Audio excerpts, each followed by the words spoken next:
Не мога да живея без теб. Никой никога не ме е разбирал като теб. Направих най-голямата грешка в живота си, като те оставих да си отидеш. Промених се, заклевам се, че се промених. Просто ми трябва един шанс, за да го докажа. Колко пъти си чувал тези фрази? Колко пъти сърцето ти е заблестяло, мислейки си, че най-накрая той е разбрал, че най-накрая е осъзнал стойността ти, че най-накрая е усетил липсата ти толкова, колкото ти си усетил неговата. И колко пъти си вярвал, че това завръщане е мотивирано от любов, от носталгия, от искрено желание за повторна свързаност. Името ми е Паула и в продължение на 7 години бях затворена в цикъл на идване и заминаване с партньор-нарцисист. Стигали сме до края и сме се събирали отново 9 пъти. 9. И всеки път, когато той се връщаше, твърдо вярвах, че е заради любов. Докато не открих шокиращата и притеснителна истина зад завръщанията на нарцисисти след раздяла. Днес ще споделя с теб суровата реалност относно причините, поради които нарцисисти наистина се връщат. И нищо от това няма абсолютно нищо общо с любов, носталгия или искрено съжаление. Това е нещо много по-мрачно и егоистично. Остани до края на това видео, защото в третата част ще разкрия знаците, които позволяват да се идентифицира с 100% сигурност дали завръщането е истинско или просто поредният опит за манипулация. Нещо, което можеше да ми спести години болка, ако знаех преди. Готова ли си за истината? Егоистичната и притеснителна причина зад всеки нарцистичен завръщане. Да преминем направо към същността. Нарцисисти не се връщат, защото усетят липсата ти. Те не се връщат, защото най-накрая осъзнават стойността ти. Те не се връщат, защото съжаляват. Нарцисисти се връщат по един единствен мотив – нарцисистки захранващ източник. С прости думи, нарцисисткият захранващ източник е емоционалното хранене, от което нарцисисти отчаяно се нуждаят, за да поддържат крехкото си чувство за собствено аз. Включва внимание, възхищение, валидиране, контрол и дори негативни емоции, които те успяват да извлекат от теб. За да разберем наистина тази динамика, трябва да проумеем как функционира нарцистичният ум. За разлика от хората със здрава личност, нарцистите нямат стабилно усещане за идентичност или самооценка. Те са като емоционални вампири, постоянно нуждаещи се от външен емоционален кръвоснабдител, за да се чувстват реални. Когато прекратиш връзка с нарцист, или дори когато той я прекрати с теб, ти прекъсваш доставката. И точно като зависим от наркотици в абстиненция, те ще направят всичко, за да получат следващата си доза. Точно това ми се случи с Карлос. Всеки път, когато се разделяхме, мислех, че най-накрая съм свободна. Продължавах напред, фокусирайки се върху себе си, започвах да се лекувам. И точно когато започвах да възстановявам силата си, той отново се появяваше, очевидно преобразен, пълен с обещания и декларации за вечна любов. Какво не разбирах е, че това не беше случайност, това беше изчисление. Той се връщаше не защото му липсвах, а защото новото му източник на емоционално захранване беше свършило, или защото беше осъзнал, че аз се укрепвам, а нарцистите предпочитат отслабени жертви. 5 истински причини, по които нарцистите се връщат. Нека дисекцираме истинските мотивации зад нарцистичните завръщания, и нито една от тях няма отношение към любовта. Неуспех на новия източник на захранване. Първата и най-честа причина – новата им връзка е провалила. Може би новата партньорка е поставила граници по-рано. Може би е разпознала сигналите за предупреждение, които ти си игнорирала в началото. Или може би нарцистът просто е изчерпал фазата на идеализацията по-бързо. Когато това се случи, те се връщат към надеждния източник – теб, който вече е доказал, че е готов да търпи поведението им. Карлос се върна при мен 3 пъти веднага след провала на нови връзки. Веднъж, това беше само 2 седмици след като разбрах, че той излиза с друга жена, връзката му се срина и изведнъж аз бях любовта на живота му отново. Необходимост от контрол. Нарцисистите са обсебени от контрол. Когато приключите връзката, особено ако вие сте този, който е взел решението, това представлява катастрофална загуба на контрол за тях. Те се връщат не за да останат наистина с вас, а за да възстановят психологическия контрол, за да си докажат, че могат да ви имат отново, ако искат. След като възстановят този контрол, като ви накарат да приемете помирението, често отново губят интерес. Хранене на его чрез валидизация.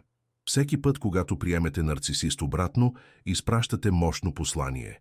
Ти си неустоим, ти си могъщ, имаш толкова стойност, че въпреки целия турмоз аз все още те искам. Това е един от най-силните начини за предоставяне на нарцисистично снабдяване. Те не се връщат, защото ви ценят. Те се връщат, защото вашето завръщане валидира стойността, която отчаяно трябва да вярват, че имат. Вашата видимост на изцеление и щастие, това е особено перверзно.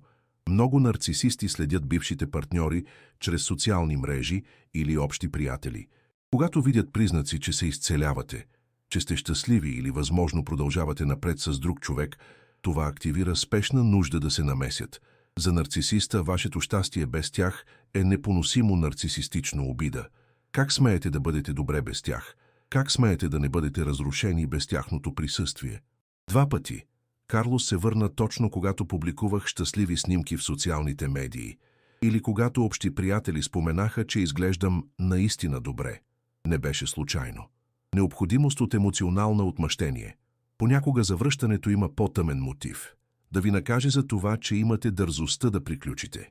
Нарцисистът идва не за да наистина да възстанови, а за да ви примами обратно, само за да може той да бъде този, който приключва този път, или да ви подложи на още по-интензивен кръг на тормоз, преди отново да ви отхвърли.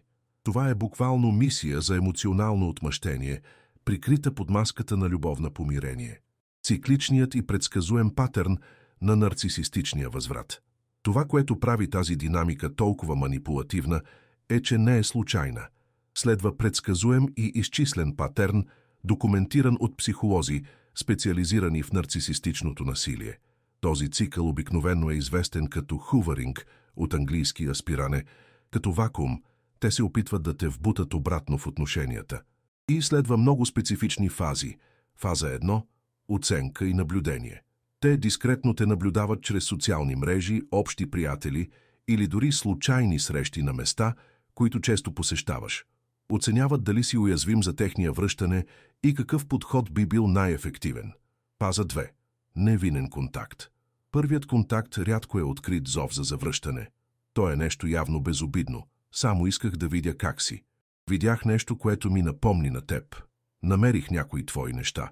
Целта е просто да се отново отвори каналът за комуникация. Фаза 3 – емоционална ескалация. След като контактът е възстановен, започва ескалацията. Примерите за споделени спомени. Непряки намеци за съжаление. Сравнения между теб и хората, които са срещали след това. Всичко е внимателно проектирано, за да се активира отново твоята емоционална връзка. Фаза 4 – големият жест. Това е фазата, в която обикновено сме уловени. Драматичната декларация на вечна любов, обещание за промяна, признаване на грешки, макар и винаги повърхностно, сложният романтичен жест. За много жертви този е моментът на капитулация. Фаза 5. Възврат към насилието. Ако приемеш завръщането, е само въпрос на време, често много по-малко, отколкото предполагаш, преди старите модели да се появят отново. Маската се свлича и ти се озоваваш точно там, където беше преди края. Живях този цикъл 9 пъти. 9. А най-страшното. Времето между помирението и завръщането към насилието ставаше все по-кратко. Първия път отне месеци, за да се завърнат абюзив поведения. Последния път бяха само 11 дни. Защо попадаме в този цикъл отново и отново? Разбирането защо нарцисистите се връщат е само половината от уравнението. Другата половина, може би най-важната, е да разберем защо продължаваме да вярваме и приемаме тези завръщания. Причините са сложни и дълбоко вкоренени в нашата психология. Травматичен връзка. Този психологически феномен възниква, когато изградите силна емоционална връзка с някой, който е периодично насилствен, пренебрегващ и контролиращ. Цикълът на насилие, последван от награди, като страстни помирения, създава истинска биохимична зависимост, подобна на зависимостта от наркотици. Надежда като механизъм за оцеляване. За много жертви надеждата, че този път ще бъде различно, не е просто наивен оптимизъм. Това е психологически механизъм за оцеляване. Алтернативата да приемем, че човекът, когото обичаме, е неспособен на истинска промяна, е просто прекалено болезнена, за да се обработи. Емоционална инвестиция – илюзия на потъналите разходи. Колкото по-дълго време и емоционални усилия инвестираме в някого, толкова по-трудно е да се откажем, дори когато всички доказателства показват, че трябва. Мислим, не мога да се откажа сега, след всичко, което преминах, инвестирах, жертвах. Валидация на стойността ни иронично е, че докато нарцисистът търси валидация чрез завръщането си, ние също го правим. Всеки път, когато те се върнат молейки, временно задоволява нашата нужда да се чувстваме незаменими, специални, ценни, дори когато рационално знаем, че това не е истина. Социална изолация. Много от нарцистичните отношения включват постепенно изолиране на жертвата от техните системи за подкрепа. Когато сме социално изолирани, перспективата за пълна самота след разпад може да изглежда по-страшна от завръщането в познатия абюз. За мен това беше комбинация от всички тези причини, но най-вече беше травматичната връзка. Всяко завръщане на Карлос активираше биохимична буря в мозъка ми. Токсична смес от допамин, окситоцин, адреналин и кортизол, която ме правеше буквално зависима от цикъла. Незабавни знаци за неискрено завръщане. Както обещах, ето знаците, които позволяват да се идентифицира с 100% сигурност дали завръщането на нарциста е манипулация или искрено, малко предупреждение, почти винаги е манипулация. Съмнителен тайминг. Искрените завръщания се случват след значителни периоди на размисъл и личностно развитие.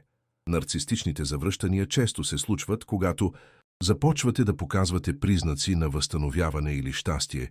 Те току-що са приключили другата си връзка. Започвате да установявате твърди граници. Те преминават през някаква криза и имат нужда от подкрепа. Когато Карлос се върна за 6-ти път, беше буквално 2 дни след като приятелката му го напусна и 3 седмици след като публикувах снимки от щастливо пътуване с приятели. Таймингът никога не е случайност. Липса на конкретна отговорност.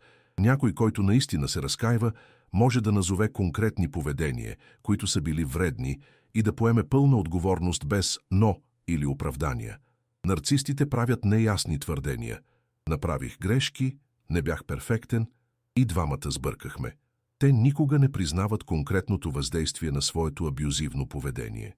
Обещания за промяна без конкретни доказателства. Истинската промяна изисква последователно действие с течение на времето, обикновено с професионална помощ. Ако някой обещава радикална трансформация, без да показва конкретни доказателства, като например да бъде на терапия в продължение на месеци, а не просто няколко сесии, това е силен знак за манипулация.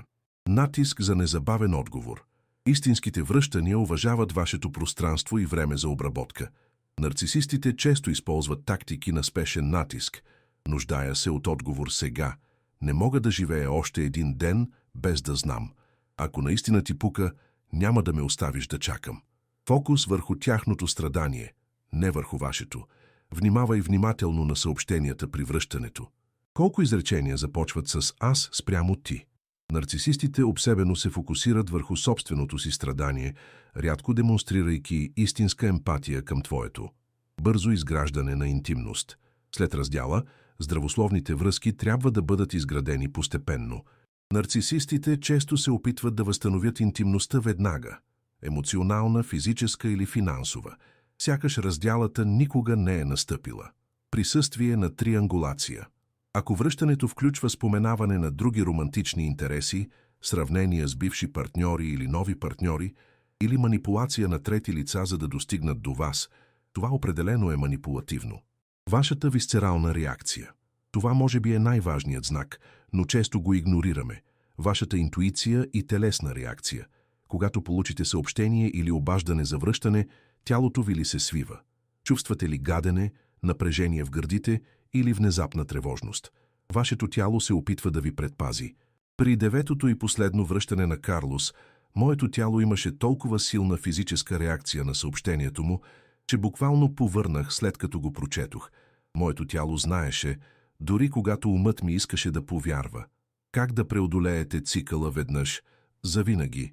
Ако сте установили, че сте затворени в цикъла на нарцистични връзки, има надежда.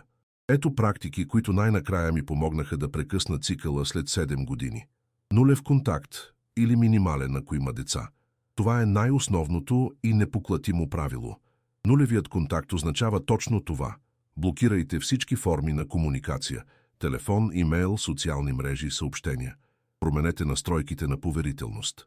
Уведомете приятели и семейство, че не искате да получавате актуализации за конкретния човек. Ако имате деца и нулевият контакт не е възможен, прилагане на минимален контакт. Комуникация само в писмен вид, изключително по въпроси, свързани с децата, без да отговаряте на опити за отклоняване към лични теми. Разберете травматичната връзка като зависимост. Признайте, че това, което изпитвате, не е само емоционално, то е биохимично. Вашият мозък е буквално зависим от цикъла на насилие и помирение. Разбирането на това помага да обработите интензивните импулси за завръщане не като истинска любов, а като симптоми на абстиненция. Поддържайте дневник на реалността. По време на връзката и след всяко прекъсване, документирайте подробно насилническите поведения, нарушените обещания, манипулациите, не като оръжие, за да ги конфронтирате, а като анкър за собствената ви реалност, когато мъглата на идеализацията се върне. Всяка вечер, когато ми беше липсвал Карлос, преглеждах моя дневник на реалността. Беше брутално, но необходимо, като инжекция на истината, която разтваряше фантазията, която бях изграждала в ума си. Специализирана терапия за травма. Не всяка терапия, а специализиран подход към травмата и насилническите отношения. Подходи като EMDR, десенсибилизация и реобработка чрез движение на очите, или диалектна поведенческа терапия са особено ефективни за лечение на неврологичните модели, създадени от травматичната връзка. То планиране на емоционална безопасност.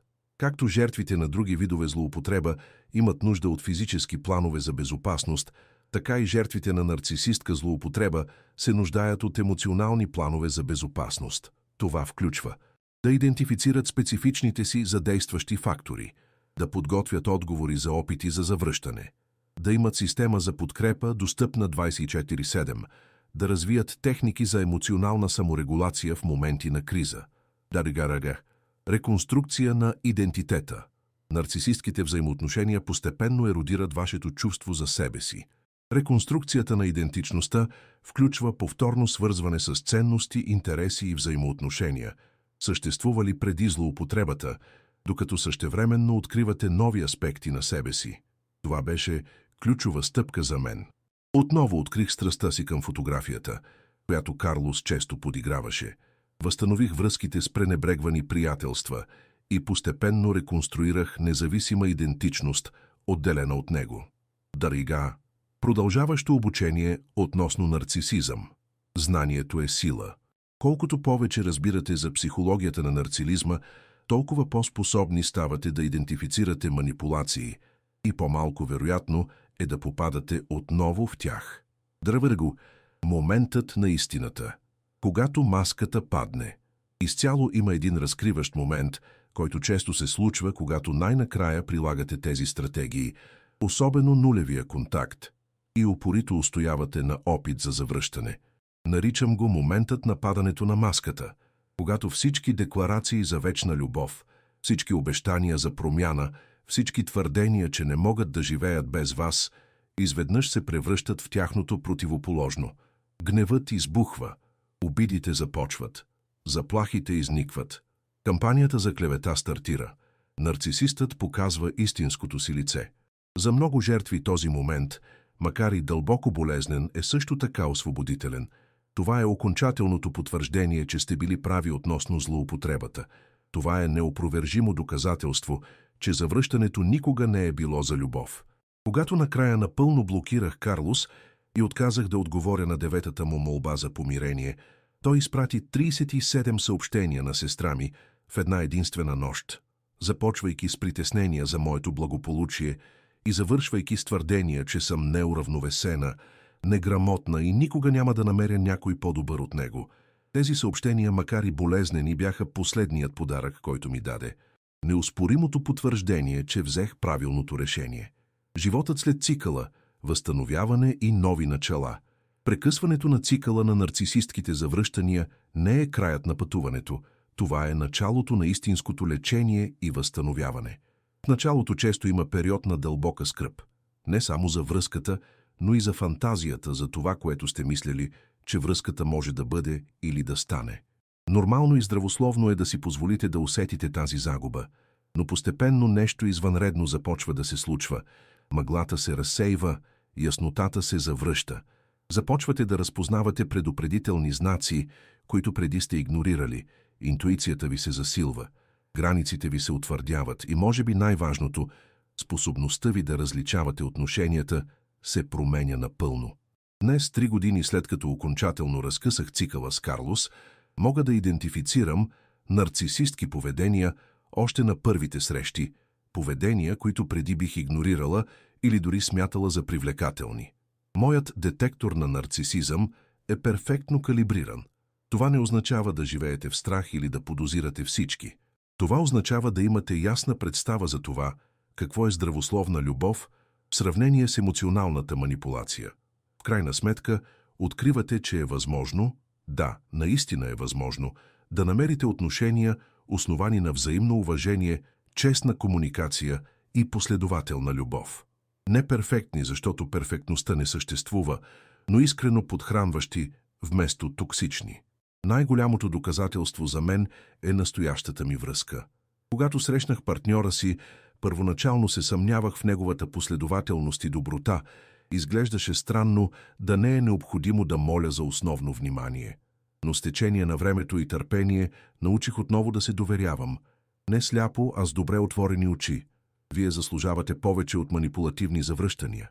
Ако в момента обмисляте да приемете завръщането на бивш партньор нарцис, или ако сте затворени в цикъл от идване и заминаване, искам да знаете, вие заслужавате човек, който остава, а не човек, който винаги се връща.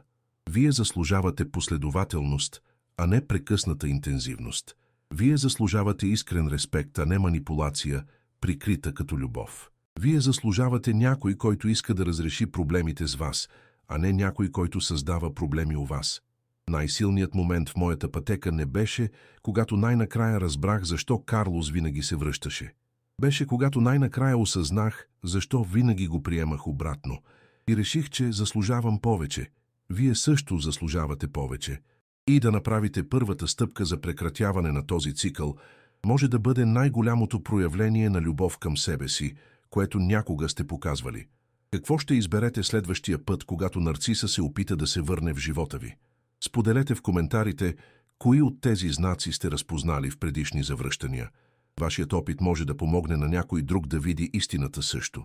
В следващото видео ще споделя точния сценарий, който използвах, за да устоя на последния опит на Карлос да се върне. Конкретни думи, които затвориха вратата за манипулация, без да оставят пространство за дискусии. Ако това видео ви е помогнало, кликнете на линка подолу и продължете това пътуване с мен. Не сте сами. И определено заслужавате повече от емоционални трохи от някой, който не е способен да предложи пълноценното хранене на истинската любов.